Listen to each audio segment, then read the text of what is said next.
Hamas ने एक बड़ा हमला इजराइल पर किया है। इससे पहले इजराइल लगातार गाजा पट्टी पर हवाई हमले करता है। पिछले दिनों इजराइल के हमले में फिलिस्तीन के हजारों लोग मारे गए, न जाने कितने लोगों ने अपनी जान गंवाई। पर इस बार हमास ने जोरदार जवाब दिया है और हमास की ओर से किए गए ताजा हमले में इजराइल को बहुत बड़ा झटका लगा है।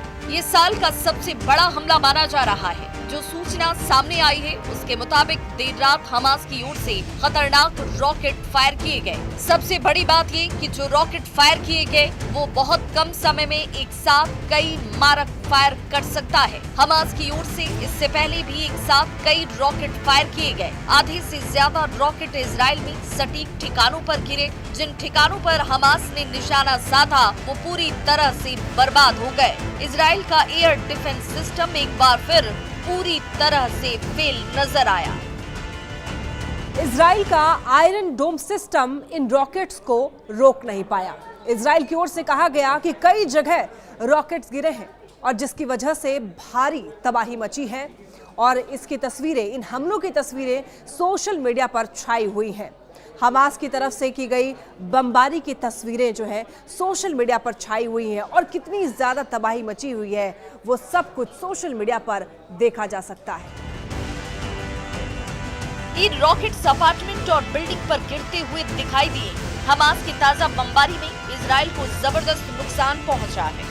इजराइल ने भी हमास की ओर से की गई बमबारी में नुकसान को स्वीकार किया है। इन हमलों में इजराइल के प्रधानमंत्री बेंजामिन नेतन्याहू सख्ते में हैं। कहा जा रहा है कि इजराइल पर हुए हमले में बहुत ज्यादा तबाही मची है, जान और माल का बहुत नुकसान हुआ है। इसकी सोशल मीडिया में बहुत चर्चा तक हो रही है। कुछ दिन पहले ही इजराइल के प्रधानमंत्री बेंजामिन नेतन्याहू ने अमेरिकी राष्ट्रपति डोनाल्ड ट्रंप से मुलाकात की थी, जिसमें गाजा पट्टी के ताजा हालात पर चर्चा हुई। पर इजराइल के प्रधानमंत्री बेंजामिन नेतन्याहू कोई जवाबी कार्रवाई कर पाते उससे पहले ही हमास ने इजराइल पर जोरदार एयर स्ट्राइक कर दिया। इसकी तस्वीरें जैसे ही सोशल मीडिया पर सामने आई, हर तरफ खलबली मच गई। ये हमले मध्य गाजा के दीर अल बलाह और अश्कलून और अश्कदोद जैसे इलाकों में हुए। इस हमले में मिडिल ईस्ट में शांति के प्रयासों को गहरा धक्का लगा है।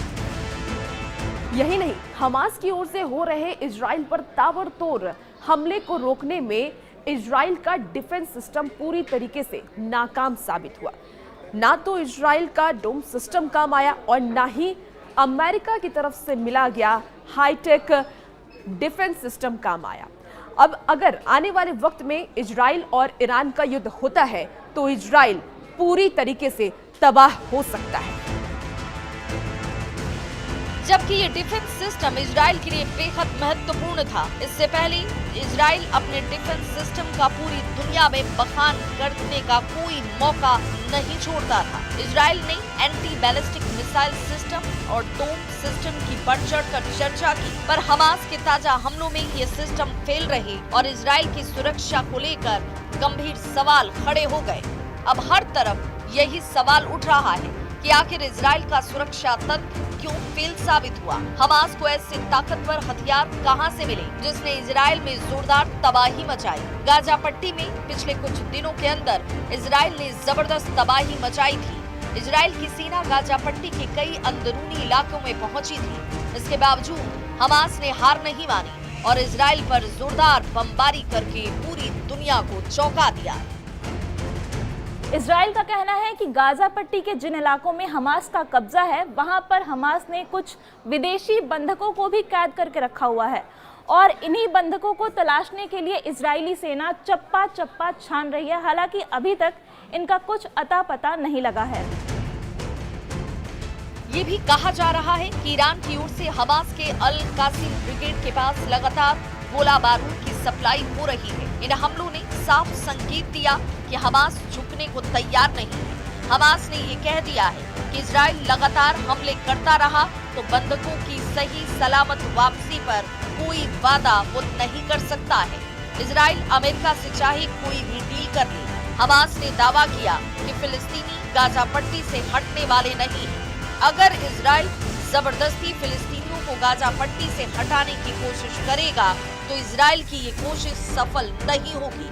इसीलिए हमास के लड़ाके एक के बाद एक इजराइल पर लगातार अटैक कर रहे हैं और मिसाइलों के ताबड़तोड़ वार से इजराइल को मिट्टी में मिलाने पर आमादा हैं। उधर हमास के हमलों के जवाब में गाजा पट्टी के विभिन्न क्षेत्रों में इजरायली हमले में कम से कम 19 फिलिस्तीनी मारे गए। गाजा सिविल डिफेंस का कहना है कि गाजा शहर के उत्तर पूर्व में खास करके जो इजराइल ने निशाना बनाया घरों को, उसमें 10 महिलाओं और बच्चों को मार दिया गया। गाजा पट्टी के उत्तर में जबालिया क्षेत्र में इजरायली सेना ने 3 लोगों की हत्या कर दी और अन्य को घायल कर दिया। गाजा पट्टी के दक्षिणी शहर खान यूनुस में इजरायली ड्रोन हमलों में कम से कम 2 बच्चे समेत 5 लोगों की जान चली गई। वहीं केंद्रीय नुसेरात शहर में विस्थापितों को भोजन वितरित करने वाले टेंट पर इजरायली विमान के हमले में एक शख्स की मौत हो गई। फिलिस्तीनी सुरक्षा सूत्रों के अनुसार पिछले कुछ समय से गाजा सिटी के पूर्वी हिस्सों बेत हनून और बेत लाहिया क्षेत्रों में इजरायली तोपखाने से लगातार गोलाबारी की जा रही है। इस बीच हमास के सशक्त विंग अल कसर ब्रिगेड ने एक बयान में कहा कि उसके लड़ाकों ने गाजा सिटी के पूर्वी हिस्से में स्थित अल वफा अस्पताल के पास 3 इजरायली मकारवा 4 टैंकों को निशाना बनाया। हालांकि इजरायली सेना ने अब तक इन हमलों पर कोई टिप्पणी नहीं की। इजराइल रक्षा बल ने कहा कि गाजा पट्टी में फिर से शुरू किए गए अभियान के तहत हमास के राजनीतिक ब्यूरो के कुल 11 वरिष्ठ अधिकारी मारे जा चुके हैं। फिर से शुरू किए गए अभियानों में अब तक वायुसेना के 350 लड़ाकू विमानों और लगभग 1200 आतंकी ठिकानों पर हवाई हमले किए गए। 100 से अधिक लक्ष्य सटीक हमलों में नष्ट किए गए और गाजा पट्टी में आतंकी संगठनों के सैकड़ों आतंकियों व सैन्य कमांडरों को मार गिराया गया है।